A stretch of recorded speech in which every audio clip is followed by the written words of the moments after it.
Bom dia para todos, menos para alguns, e hoje nós vamos falar das minhas leituras do mês de junho. E eu já adianto aqui que esse mês eu fui a vergonha da profissão. Não por conta da qualidade daquilo que eu li, mas sim pela quantidade. Infelizmente foi um mês atípico e eu não consegui ler muito. Teve algumas obras que tomaram mais tempo do que eu achei que iria tomar, e eu não quis entrar naquela correria também não, porque a verdade é a verdade. O que eu li é o que eu li, mas eu tenho muito orgulho das escolhas que eu fiz esse mês, porque foram uma das melhores obras que eu li no ano de 2025. Então vamos começar. Eu já adianto aqui que duas das obras que eu li esse mês tiveram vídeos exclusivos aqui no canal, onde eu falei da minha história de leitura e tem uma experiência um pouco mais robusta lá. Então eu não vou render tanto aqui, mas eu vou deixar fixado aqui na descrição o link com os dois vídeos, né? E o primeiro deles é dessa edição aqui da Tartaruga Ninja da IDW. Do que se trata isso aqui? Em 2011, se eu não me engano, a IDW ela comprou os direitos das Tartarugas Ninja e começou a republicar do zero as histórias de Tartarugas Ninja. Então eles criaram uma nova lore, um novo conceito e trouxeram as tartarugas para um outro momento, né, histórico ali no qual elas viviam. E aqui a gente vai ter o início dessa história publicado pela Pipoca Nankin e se eu não me engano ela tá, não, se não me engano não, né, ela está em publicação até hoje, se tornando aí a história mais longeva da história das Tartarugas Ninja. Eu gostei muito dessa edição aqui. Quem tiver a oportunidade de conseguir assistir o livro, o vídeo que eu faço dedicado a essa edição aqui, vai ter uma noção melhor ali do que eu achei, né? Mas a história de abertura aqui, de como que elas se tornaram mutantes, né? De como que é a adoção do Splinter e da relação das tartarugas com a relação com o ninjitsu, né? Com essa arte mística aí dos ninjas, é muito foda. A personalidade das tartarugas aqui tá genial. Então, assim, se tornou um dos meus quadrinhos favoritos do ano. E, assim, de longe foi o mais divertido, tá? Nenhum quadrinho esse ano me divertiu tanto quanto volume 1 da Tartarugas Ninja da IDW. Então, fica a minha recomendação aí. O link vai estar na descrição. Pode adquirir porque vale muito a pena. É uma edição luxuosíssima, tá? Ela é bem grande e ela compila 18 capítulos das edições de Tartaruga Ninja. Então, assim, vale muito a pena pelo preço que ela tá chegando aqui no Brasil. A segunda leitura que eu fiz também é Pipoca e Nanquim e é esse calhamaço aqui chamado A Saga de Elric, um clássico da espada e feitiçaria escrito pelo Michael Moorcock, e aqui a gente tem o compilado com dois livros originais e dois livros que são coletâneas de outros contos também que saíram ali no começo dos anos 60. E que vai falar isso aqui? Aqui a gente vai ter as primeiras histórias do Elric, né, que é esse imperador de uma terra chamada Mjolnir Boné. Eles são ali um pouco mais que humanos, né? Alguns poderiam dizer que são parecidos com elfos, e o Elric ele é um rei que ele nasceu com uma certa debilidade de corpo, então ele tem que tomar alguns elixires e umas drogas ali para que ele consiga ser uma pessoa funcional.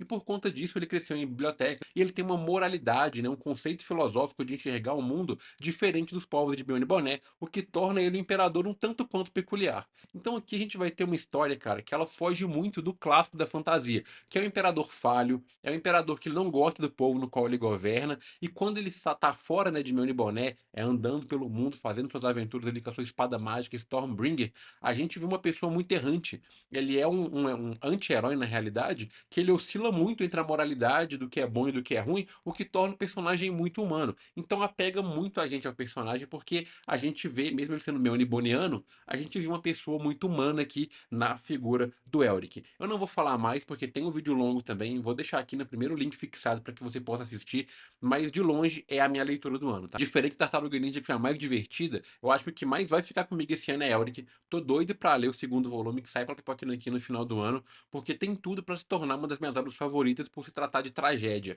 Eu, particularmente, gosto muito de tragédia. Eu deveria preferir comédias, né, já que a vida já é triste, mas me pega muito porque eu consigo me ver muito em personagens cinzentos, assim, né, que tem essas questões muito mal resolvidas em relação às suas próprias vidas, porque eu sou essa pessoa também. Não tô me colocando no mesmo patamar de grandeza do Elric não, tá? Até porque eu acho que eu nem quero.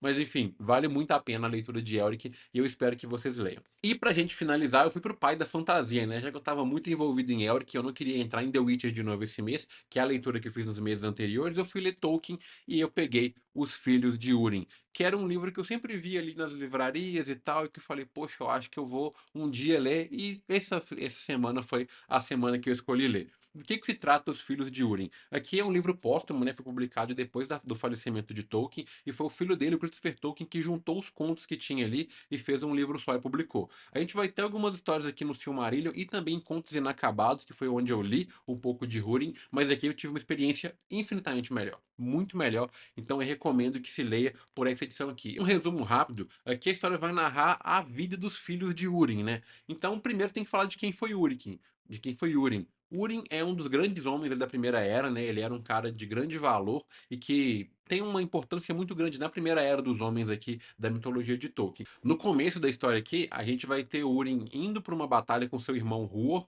e ali eles são dominados por elfos e com a ajuda de Unmo, né, que é um dos Valar, ele é levado para a cidade de Gondolin, que é uma cidade muito icônica aqui na mitologia de Tolkien, e aí o Húrin e o Huor, eles ficam ali em Gondolin durante um tempo e depois eles são tirados de lá para poder voltar para as terras de Hador, que é a terra onde vive Húrin. E aí eles são obrigados a fazer um compromisso ali com o rei dos elfos de não revelar qual é a localização de Gondolin, que é uma cidade muito importante, que nem Morgoth, que é o grande vilão, né, da primeira era ali de Tolkien, sabe da localização de Gondolin. Eles são tirados de Gondolin, depois eles vão voando em águias, tem até uma ilustração muito bonita aqui na parte de trás do livro que mostra como eles chegam, né, nas terras de Hador.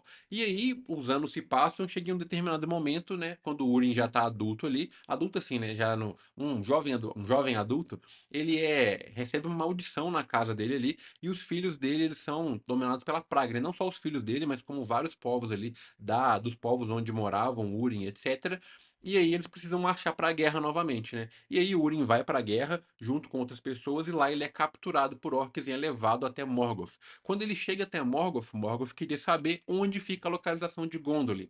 E aí, Húrin, como era um homem valoroso, um homem forte e justo, ele não vai, né, quebrar a promessa que ele fez de revelar onde estava Gondolin. E por conta disso, Morgoth vai amaldiçoar Húrin e toda a sua descendência, né? Vai ali soltar uma maldição fortíssima. E como Morgoth é um Valar, é alguém que, assim, não dá pra lutar contra a maldição dele. E aí que começa mesmo a história do livro, porque a gente vai ver Húrin tendo que observar a maldição que caiu sobre a família dele. Então a gente vai ter o filho dele, que é o Túrin, que é onde tem a maior parte da história que é concentrada em Túrin, e também na irmã dele, que é a Nienor. Então isso aqui é uma tragédia que vai narrar tudo de ruim que acometeu na vida dos filhos de Húrin, mas mesmo dando essa sinopse aqui, que é um tanto quanto trágica, porque é um livro trágico, vale muito a pena a leitura disso aqui. Personagens incríveis, diálogos mais incríveis ainda. O livro aqui tá cheio de marcação, porque eu adorei a forma na qual os diálogos acontecem aqui. E Tolkien é um poeta, né, cara? Ele não escreve de forma torpe, ele escreve de uma forma muito bonita. Então, qualquer diálogo aqui dá pra ser rasurado, dá pra ser marcado, dá pra ser postado em qualquer rede social, porque o cara era gênio na forma de escrever. Então, essas foram as leituras que eu fiz esse mês. Eu vou deixar o link das três aqui na descrição, caso você queira comprar para poder apoiar esse pequeno criador de conteúdo aqui, porque eu acho que vale muito a pena. De longe foi um mês assim que eu mais me diverti lendo, foram leituras que me pegaram muito, porque eu tenho me desafiado a ler algumas coisas que não me agradam tanto para ver se eu pego, mas fantasia é onde me bate aqui. Se eu tivesse lido Demolidor esse mês, cara, era sim, um mês perfeito, né? E eu espero continuar acertando as minhas leituras aí para poder ler cada vez mais e cada vez melhor. Eu prometo que no mês que vem eu trago um vídeo maior, com mais experiência, porque eu tô com um backlog interessante aqui de livros não tão longos, né? Porque só o Elric me levou 15 dias ali para conseguir ler, e eu não consigo ler todos os dias, né? Então acabou que esse mês eu não consegui trazer um volume grande de leitura, mas em qualidade eu garanto para você que foi um dos melhores meses aí que eu tive de leitura. Beleza? Fiquem bem, fiquem seguros aí, um excelente mês de julho pra gente, que você consiga sucesso nos seus objetivos, seja ele leitura, academia, estudo, porque a gente tá aí pra isso, né? Meio do ano já e vamos ser felizes, beleza? Abraço pra vocês até semana que vem, valeu e tamo junto.